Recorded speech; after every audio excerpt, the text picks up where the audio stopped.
Hari ini Minggu tanggal berapa ini? Tanggal 24 ya, bulan 7 2022 ya. Nah, hari ini saya ingin membagikan tentang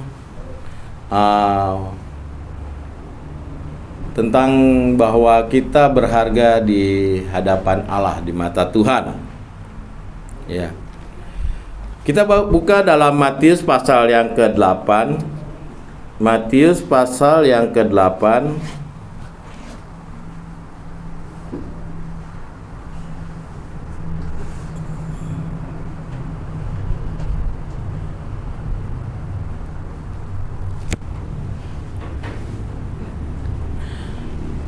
Ayat yang ke-28 sampai 34.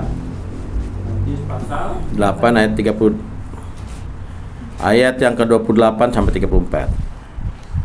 Dua orang yang kerasukan disembuhkan. Setibanya di seberang, yaitu daerah orang Gadara, datanglah dari pekuburan dua orang yang kerasukan setan menemui Yesus. Mereka sangat berbahaya, hingga tidak seorang pun yang berani melalui jalan itu. Dan mereka itu pun berteriak, katanya, "Apa urusanmu dengan kami, hai anak Allah? Adakah engkau kemari untuk menyiksa kami sebelum waktunya?" Tidak jauh dari mereka itu sejumlah besar babi sedang mencari makan.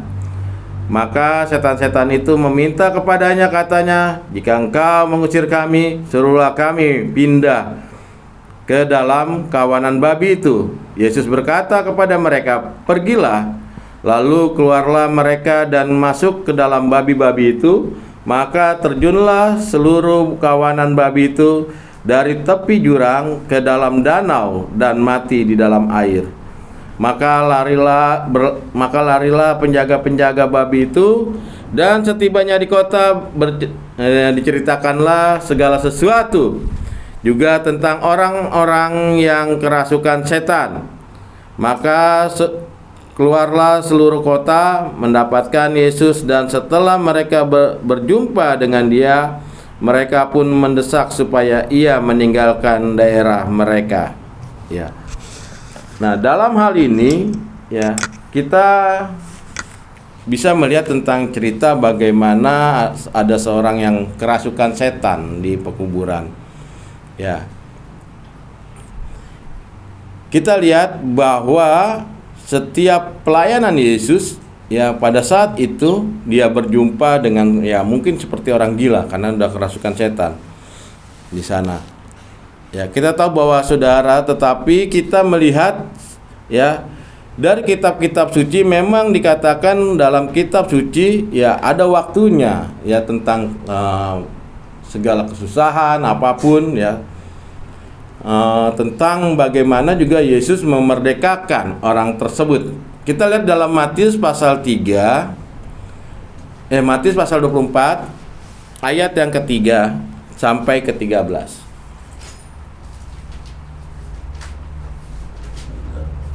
Matius pasal 24 Matius pasal 24 ayat yang ketiga sampai 13. Permulaan penderitaan. Ketika Yesus duduk di atas bukit Zaitun, datanglah murid-muridnya kepadanya untuk bercakap-cakap sendirian dengan Dia. Kata mereka, "Katakanlah kepada kami, bila manakah itu akan terjadi, dan apakah tanda kedatanganmu dan tanda kesudahan dunia?" Ya, kita stop dulu di sini. Banyak hari-hari ini juga pembicaraan tentang, ya, kedatangan Yesus. Ya, kita tahu bahwa kita tidak bisa tahu kapan Yesus datang, sebab dari dahulu, ya, tentang kehancuran, perang, semua tanda-tanda itu dari zaman para rasul sudah ada sebenarnya. Ya. Jadi kita tidak bisa memprediksi tentang, oh, ini mungkin sebentar lagi datang.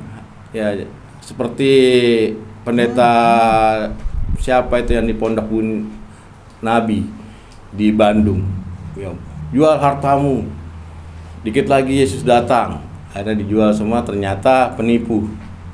Nah, ini hati-hati sekali. Ya, orang Yahudi juga berpikir ya bahwa kedatangan Yesus tentang jatuhnya bait Allah. Ya, itu tanda dari hari kiamat. Waktu Yesus disalibkan, ya tentang jatuhnya bait Allah itu tanda kiamat. Ternyata sampai sekarang ya tidak kiamat-kiamat juga, ya tentang prediksi itu. Tetapi yang menjadi dasar pegangan kita jawaban Yesus. Apa Yesus katakan? Jawab Yesus kepada mereka, waspadalah supaya jangan ada orang yang menyesatkan kamu. Ya. So banyak orang yang akan datang dengan memakai namaku dan berkata aku Mesias, dan mereka akan menyesatkan orang banyak dengan tanda-tandanya. Ya, banyak tuh. Seperti saksi Yehova juga gitu. Ya. Dia memprediksikan tentang kiamat. Ya, ternyata nggak jadi. Wah, katanya Allah belum waktunya, diprediksikan kembali, nggak jadi lagi, dan terus. Nah, banyak orang-orang memprediksikan tentang kedatangan Tuhan dan menakut-nakuti jemaat. Ya, banyak sekali itu. Ini kedatangan Tuhan, hati-hati, pokoknya begini-begini, ya. Yang jadi jawaban pegangan kita, ya. Apa katanya di ayat yang tadi, pasal ayat 3? Katakanlah kepada kami bila mana itu akan terjadi, dan apakah tanda kedatanganmu dan kesudahannya dunia. Ya, kamu akan mendengar. Ya, ayat yang keempatnya dikatakan, ayat kelima, ayat keenamnya dikatakan apa? Kamu akan mendengar deru perang atau kabar-kabar tentang perang. Namun berawas-awaslah, jangan kamu gelisah, sebab semuanya itu harus terjadi, tetapi itu belum kesudahannya. Belum kesudahannya, tapi harus terjadi. Ini awal, berarti nanti lebih dahsyat. Ini baru awal. Perang di mana-mana. Coba lihat. Ya, Rusia, mana lagi, Palestina, ya sudah, nanti perang lagi di mana. Ya. Banyak orang memprediksikan inilah saatnya kedatangan Tuhan. Inilah saatnya akhir zaman. Ternyata belum. Ya, dahulu juga sudah terjadi perang. Perang salib, perang kepada sekte-sekte. Ya, itu lebih parah, lebih kejam. Ya. Tetapi sampai sekarang belum tentang akhir zaman. Ya, jadi kita jangan sampai ya ditakut-takuti orang, dan juga jangan sampai kita disesatkan oleh ajaran-ajaran tentang akhir zaman. Karena dikatakan belum kesudahannya. Ini baru awal. Ya. Banyak orang mengatakan Mesias yang menyatakan pewahyuan yang baru dan ajaran-ajaran yang menyesatkan selalu muncul, tetapi itu belum tanda kiamat itu karena penyesat. Nanti berpuncak pada pemurtatan. Ya, banyak nanti orang murtad, penyesatan, ya, ajaran-ajaran baru, ya. Biasanya tuh ada tuh ajaran-ajaran, inilah kibat yang baru, inilah ujian yang baru, inilah seperti ini, ya, dan menyesatkan. Ya, banyak ajaran yang menyesatkan, nabi-nabi palsu. Ya, hati-hati. Ya, sekarang zaman-zaman seperti ini banyak pendeta, ya, banyak orang-orang Kristen membuat prediksi yang tidak-tidak. Ya, harus sekian akan terjadi kiamat. Ya, ini begini, kesusahan akan terjadi. Ini baru awal. Berarti nanti lebih parah lagi. Ya. Kita sudah lihat tentang bagaimana dampak semuanya. Perang itu terjadi di mana-mana. Ya. Tapi belum berpuncak, dan pemurtatan besar sebelum kiamat itu. Karena udah banyak pemurtatan, lari daripada Kristus dan ajaran-ajaran Kristus. Banyak sekali pemurtatan. Pemurtatan dari Injil yang nanti datang dari Kristus. Maka jangan buat galau sendiri. Ya, banyak orang nih buat Injil-Injil baru.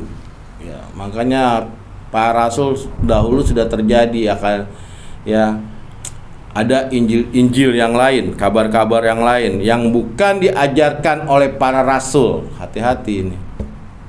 Ya. Kita lihat dulu dalam 2 Tesalonika pasal 2 ayat 3 dan 4.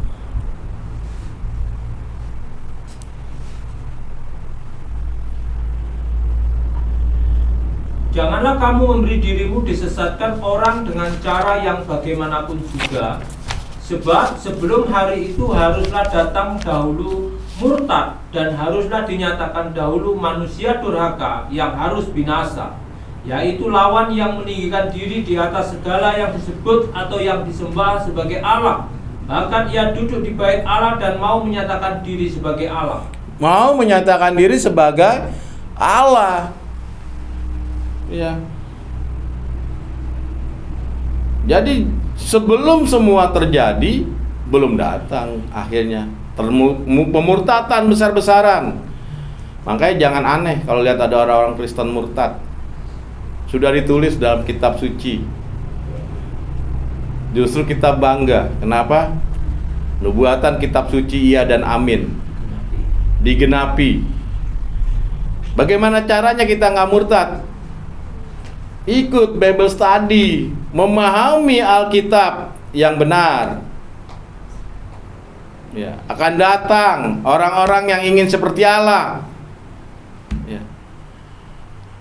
Angka 66, orang akan berprediksi Antikris 666. Wah, kayaknya angka keramat itu 66. Di puncak tuh ada tuh rumah besar. Ya.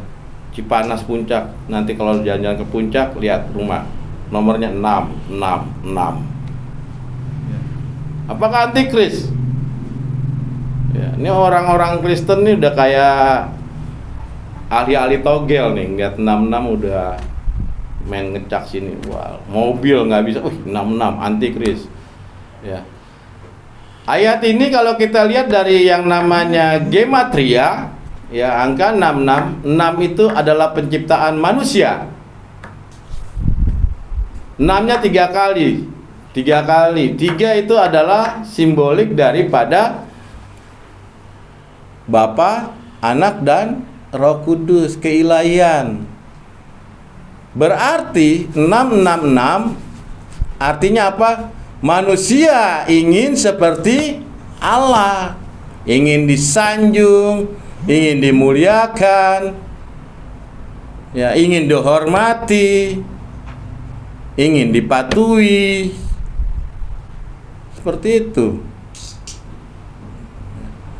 Saya ngelihat itu, kalau lihat acara-acara KKR besar-besaran yang dipoto itu gambar pendetanya, nggak ada gambar Yesus. Saya lihat, supaya apa? Ingin dihormati. Sama akhirnya orang Kristen terbawa. Karena apa? Dasar yang salah. Ke gereja ngeliat siapa pendetanya yang khotbah. Dilihat pendetanya, bukan dilihat Yesusnya. Oh, ini enggak, males. Ya. Nah, ini sudah mendewakan ya manusia seperti Allah dan duduk di sebelah kanan Allah. Ya. Dengan cara bagaimanapun juga, sebab sebelum hari itu haruslah datang dahulu apa? Murtad besar-besaran. Ya, yaitu lawan yang meninggalkan. Ya, katanya di sini kita lihat lagi tadi. Janganlah kamu memberi dirimu disesatkan orang dengan cara bagaimanapun, Sebelum hari itu haruslah datang dahulu murtad, dan haruslah dinyatakan dahulu manusia durhaka yang harus binasa. Ayat selanjutnya dikatakan apa? Yaitu lawan yang meninggikan diri di atas segala yang disebut Stop. atau yang disembah sebagai Allah. Ya, lawan ajaran itu yang meninggikan diri sebagai Allah. Apa perintahnya? Lawan. Dengan apa? Dengan ajaran. Supaya penyesatan itu enggak terus terjadi, harus diputuskan. Ya. Injil ditafsir dengan macam-macam dan akhirnya terjadi pemurtatan besar-besar. Banyak orang nafsirkan Injil macam-macam. Saya pernah diundang di Mentawai, hanya gara-gara mereka tidak menyebut nama Allah, nama Yahweh yang dipakai, yang membawa gembalanya, dan akhirnya apa? Pendetanya, gembalanya masuk Islam. Nggak mau menyebut nama Allah, maunya nama Allah. Itu kan parah. Udah menyesatkan banyak orang, dia sendiri tersesat. Itu sebabnya kalau kita kembali pada pengajaran iman rasuli, ya, kita tidak mudah digampang, ya, dibolak-balikan ajaran-ajaran sesat, diombang-ambingkan ajaran-ajaran sesat. Jangan begitu mudah mengaminkan setiap pengajaran. Lihat dulu kebenarannya dan kembali dalam Alkitabiah dan sejarah. Benar nggak nih? Karena banyak orang-orang yang menambah-nambahi Injil, ya, banyak. Di situ dikatakan Bapa, Anak, dan Roh Kudus, ditambahi lagi Allah Bapa, Allah Anak, Allah Roh Kudus. Banyak yang menambahi seperti itu, ya, dan banyak sekali penambahan tentang kitab suci. Hati-hati dengan penjelasan. Jangan dibilang itu mah sepele. Jangan bilang sepele. Itu kebenaran. Ya, ajaran bisa menyesatkan kita dan bisa juga ujungnya maut. Ya, kita lihat dulu dalam Matius pasal 24 ayat yang ke-6.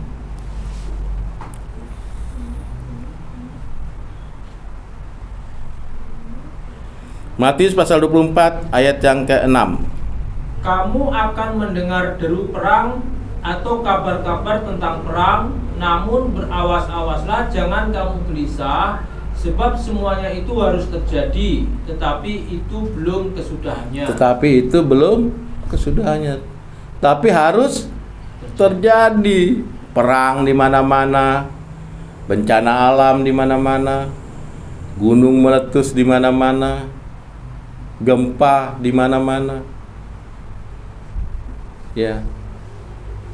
Jangan begitu ada bencana besar dibilang, wah, inilah akhir zaman, Yesus sudah datang.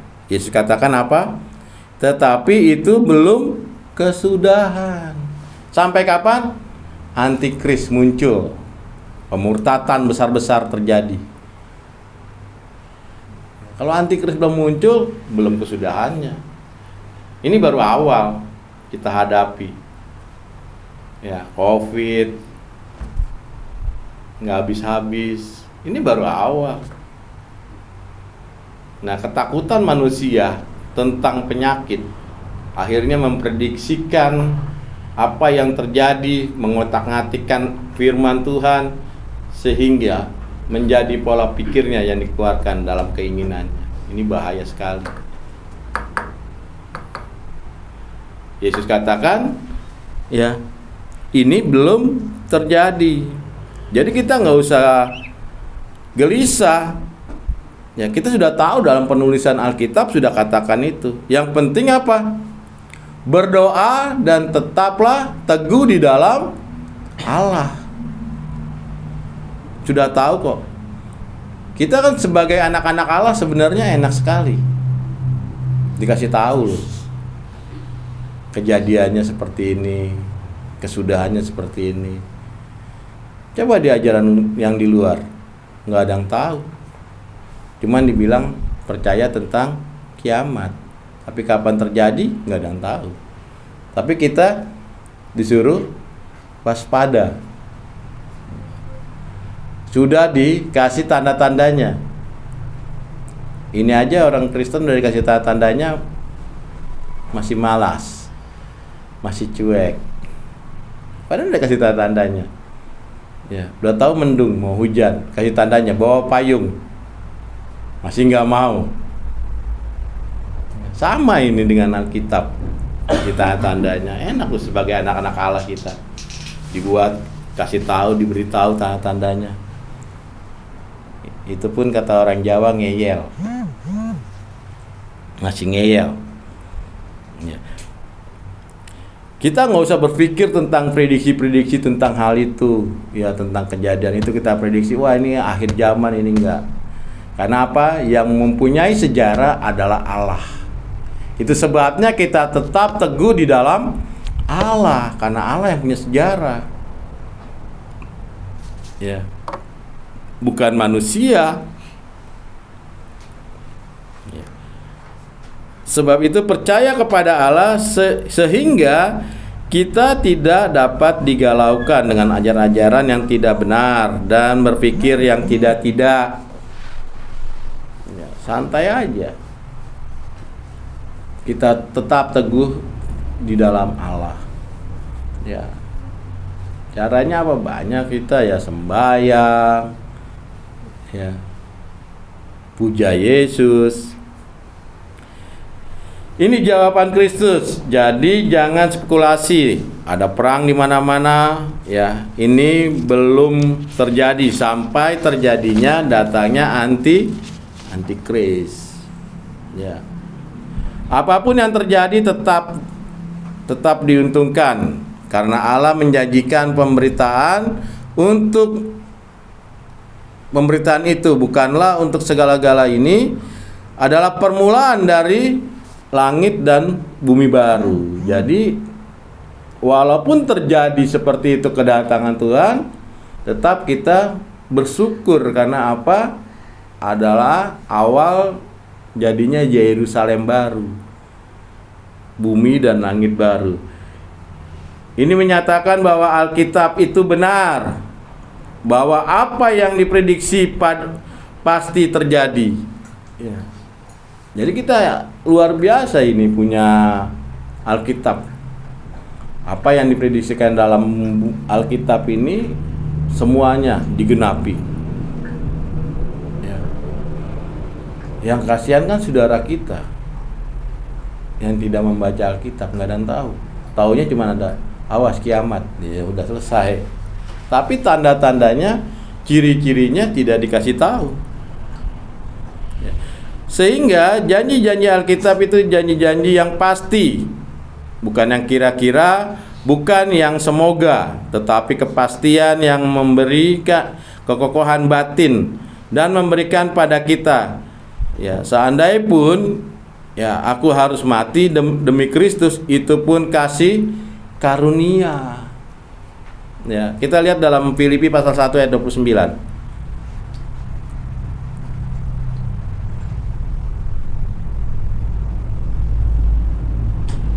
Filipi pasal 1 ayat 29. Sebab kepada kamu dikaruniakan bukan saja untuk percaya kepada Kristus, melainkan juga untuk menderita untuk Dia. Oh. Mati dalam Kristus, menderita dalam Kristus adalah karunia. Luar biasa tuh. Ya, jadi nggak usah takut. Semua sudah dituliskan dalam kitab suci. Ya. Baru kita belajar tentang iman rasuli. Ya. Kita lihat bagaimana banyak juga orang-orang yang takut. Jangan-jangan nanti kita begini, kita ini, kita begitu. diserang, nanti begini, begitu. Padahal Alkitab sudah mencatat. Ya, itu semua karunia yang diberikan kepada kita semua. Ya. Makanya saya katakan kan, tidak mudah untuk mati martir. Itu satu pilihan Allah. Karunia yang luar biasa. Ya. Jadi sebenarnya santai aja kita hidup di dalam Kristus itu sebenarnya enjoy aja. Kenapa? Karena sudah diberitahu. Semuanya sudah diberitahu. Kita sudah tahu, ya santai. Berarti memang akan terjadi. Nggak bisa kita helakan. Karena sudah tercatat semuanya. Apakah saudara mengalami penderitaan di dalam kehidupan kamu?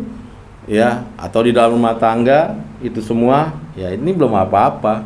Makanya itu karunia sebenarnya. Ya.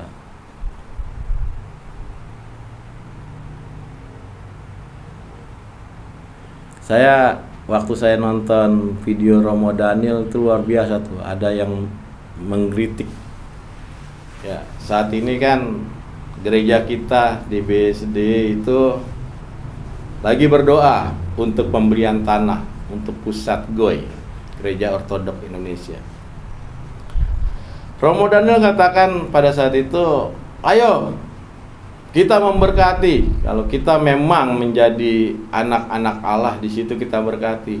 Tapi Romo, saya nggak cukup. Jual apa aja, mau jualan koran berkas, mau jualan kue-kue, yang penting bisa memberkati pembangunan pusat GOI gitu. Ya, saya baru pernah dengar itu. Baru pernah dengar kata-kata seperti itu. Biasanya yang saya dengar, ayo kita begini, ya kita doa aja. Kalau ini enggak. Saya nggak punya Romo, saya nganggur gini. Jual, kumpulkan koran bekas, kumpulkan botol-botol Aqua, Romo Daniel bilang. Realita kehidupan. Jadi kita nggak usah munafik di hadapan Allah.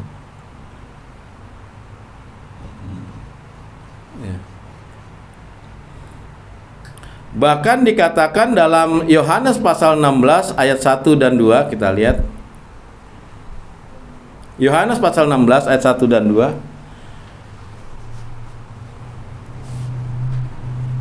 Yohanes pasal 16 ayat 1 dan ayat 2.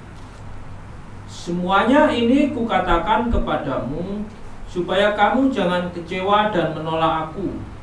Kamu akan dikucilkan, bahkan akan datang saatnya bahwa setiap orang yang membunuh kamu akan menyangka bahwa ia berbuat bakti bagi Allah. Oh, terjadi nggak? Terjadi. Kamu akan dikucilkan di mana-mana. Bahkan membunuh pun dibunuh orang-orang percaya demi apa? Nama Allah. Hari-hari ini terjadi nih. Berarti semua apa yang dituliskan dalam Alkitab itu digenapi. Ya. Jadi nggak usah kita merasa gimana ya. Ya, merasa menjauhkan kepada Yesus. Karena melihat sesuatu yang memang besar di dunia ini. Banyak kan teman-teman kita ngomong, kenapa kita nggak ngikutin Kristen yang di luar? Kenapa nggak ngikutin kalender? Kenapa nggak begini begitu? Alkitab sudah mencatat kita akan dikucilkan demi nama Yesus. Ya. Nanti ada orang yang pikirannya sudah rusak bahwa membunuh manusia adalah suatu bakti kepada Allah. Ya, dididik dari kecil doktrin tentang apa? Kebencian. Didoktrin tentang kebencian. Sakit hati mendalam. Akhirnya mendidik, membawa orang-orang membenci. Ini bahaya sekali. Ya. Yang diikuti adalah ajaran sesat. Membunuh itu berbakti kepada Tuhan. Ya. Itu akan terjadi kalau kitab suci mengatakan itu, pasti akan terjadi. Ya, jadi kita nggak usah galau. Ya, nggak usah takut. Sudah dicatatkan semuanya. Ya. Kita lihat lagi dalam Matius pasal 24 ayat 10. Matius pasal 24 ayat 10. Matius pasal 24 ayat 10. Dan banyak orang akan murtad, dan mereka akan saling menyerahkan dan saling membenci. Iya, saling membenci, itu yang saya bilang, saling menyerahkan. Ya. Kalau di sini saya nggak tahu ya, tapi kalau di tempat saya tinggal tuh ada seperti itu. Ya, membangun gereja, membayar seseorang sehingga gereja itu tidak boleh dibangun. Ya, saling membenci. Padahal kalau saya pikir, ya kita pikir secara manusiawi aja, ya sebenarnya baik kalau kita sama-sama merujuk kepada pelayanan yang benar. Tapi kalau merujuk pada pelayanan yang motivasinya salah, ya karena uang, ya itu yang terjadi. Politik keuangan bahaya sekali. Ya. Seharusnya kita bersyukur kalau semakin banyak tempat ibadah, berarti semakin banyak penuaian. Ya. Karena akhir-akhir ini, ya saya katakan, ya saya juga ngeri tentang melihat gereja-gereja zaman now saat ini. Ngeri sekali. Saya nggak paham apa yang diajarkan di dalamnya. Ya. Dan sebab itu marilah kita berdoa, jangan sampai kita murtad. Kalau itu terjadi, marilah kita berdoa agar diberikan semangat kemartiran di dalam diri kita. Ya, sering berdoa. Jangan sampai murtad, bangkitkan roh kemartiran. Di sini kita sembahyang para Kristus itu doa syafaat, doa-doa kita ya kepada Allah, kepada Theotokos. Ya, kita memohon padanya juga belas kasihannya. Ya. Supaya apa? Karena kita tahu akhir-akhir ini ya zaman udah lari semua. Zamannya udah zaman ya menghalalkan segalanya. Ya, mengasihi dirinya sendiri, menghalalkan segalanya, ya. Dan memang zamannya, saya nggak tahu dah. Roh Yudas banyak sekali, ya. Sehingga kita tidak takut jika kita mengalami penyiksaan seperti ini. Itu akan terjadi, maka semakin kemartiran kita harus berdoa. Ya, banyak orang-orang akhir zaman ini, orang-orang zaman now ini, ya, tidak takut dengan dosa. Coba lihat di TikTok. Ya, di TikTok tuh orang mengumbar aurat segala macam, nggak malu. Maka ya menurut mereka itu kebanggaan, dosa itu kebanggaan. Ya, dan memang sudah dituliskan dalam Alkitab. Ya, sebabnya ya semakin zaman kesini, ya kita harus membekali tuh anak-anak kita tuh dari kecil dengan kebenaran firman Allah. Sebab semakin kesana tuh zaman semakin kacau. Sebabnya kita harus banyak juga belajar di Bible study, banyak belajar tentang firman Allah. Supaya apa? Supaya tidak mudah diombang-ambingkan oleh pengajaran yang sesat. Ya. Coba kita lihat lagi dalam Matius pasal 24 ayat 12. Matius pasal 24 ayat 12. Dan karena makin bertambahnya kedurhakaan, maka kasih kebanyakan orang akan menjadi dingin. Nah itu, karena banyak kedurhakaan, kasih ya kebanyakan orang semakin dingin. Ya.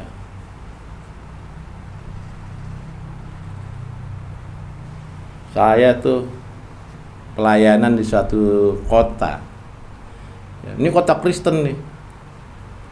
Ya, kota Kristen.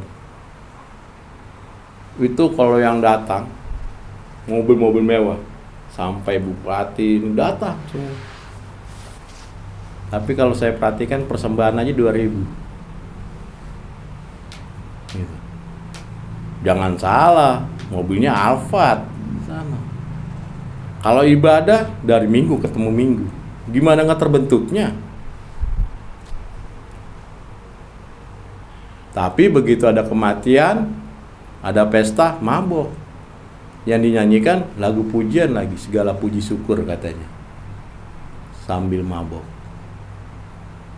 Ibadah dari minggu ketemu minggu. Kita lihat, perhatikan ayat ini. Kasih itu semakin dingin. Dan karena makin bertambah kedurhakaan, dan kasih itu semakin dingin. Durhaka di hadapan Allah.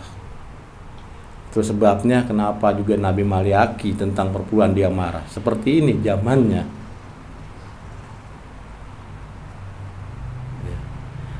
Makin bobroknya moral, itulah tanda-tanda kedurhakaan. Itu sebabnya dari sejak dini kita juga harus membentengi mereka, anak-anak kita, dengan ajaran-ajaran Alkitabiah. Ya, pertanyaannya, kenapa ada kejahatan-kejahatan? Ya, seperti itu. Dan kenapa orang sampai tega membunuh orang lain? Karena iman atas nama keyakinan. Ya. Kenapa sih ada kebencian itu diajarkan? Karena ada apa? Kejatuhan. Karena kebencian diajarkan loh. Perhatiin aja. Nggak suka, benci sendiri, ngajak manggil-manggil teman untuk membenci saudaranya. Buatlah hoak, benci ini, benci ini, benci ini. Makanya saya bilang, pencemooh ya, itu kumpulnya sama pencemooh. Orang sakit hati kumpulnya sama orang sakit hati. Perhatikan aja, dia jauh dari kebenaran. Lama-lama nanti bangun gereja sakit hati. Ya. Sebabnya kenapa di ajaran ortodok banyak sekali sembayangnya? Karena kita dilatih untuk menyatu kepada Kristus, supaya kita tidak berpikir yang macam-macam. Karena kuasa iblis di dunia ini kuat sekali. Ya. Yang sembayang aja, ya, kadang-kadang masih bisa jatuh dari kuasa iblis. Apalagi yang tidak sembayang, lebih parah. Ya. Itu sebabnya hari-hari ini ya, banyaklah kita belajar menyatu dengan Kristus. Ya. Kenapa itu terjadi? Karena ada kejatuhan. Dampaknya dari pelanggaran awal di Taman Eden itu menjadi manusia berbalik dari Allah, sehingga mereka mempunyai efek yang buruk pada dunia sekitarnya. Itu dampaknya itu. Coba kita lihat Kejadian pasal 3 ayat 14.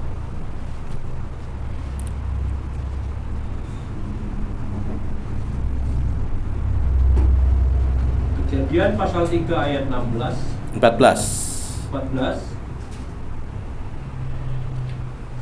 Lalu berfirmanlah Tuhan Allah kepada ular itu, karena engkau berbuat demikian, terkutuklah engkau di antara segala ternak dan di antara segala binatang hutan.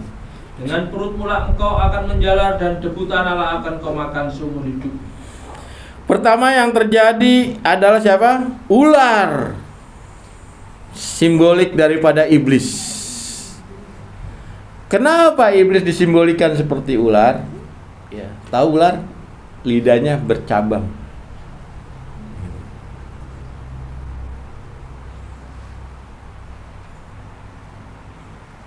Ya.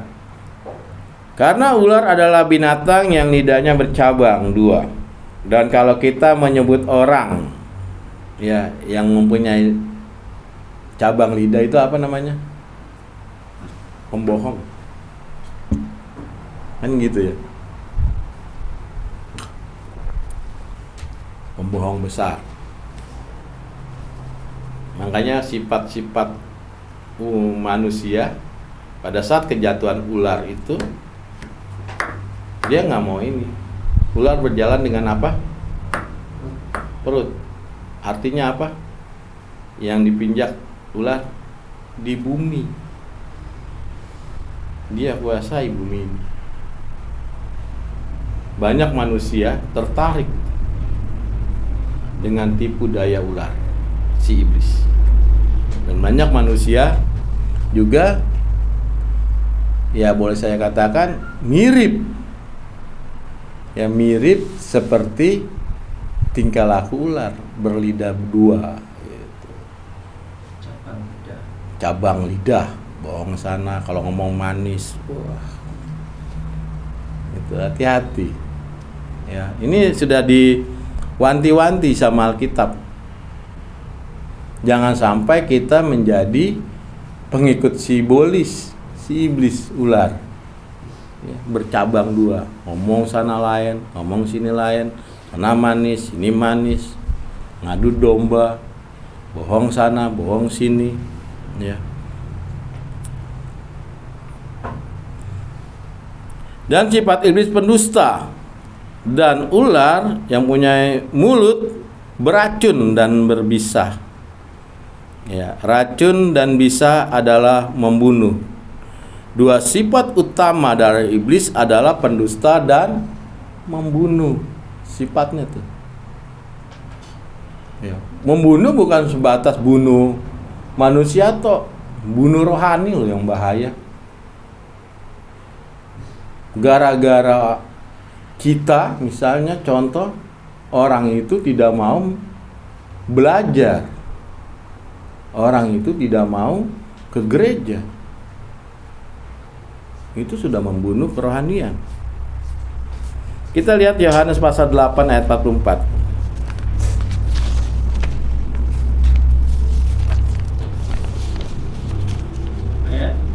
Ayat 44. Pasal 8. Yohanes pasal 8.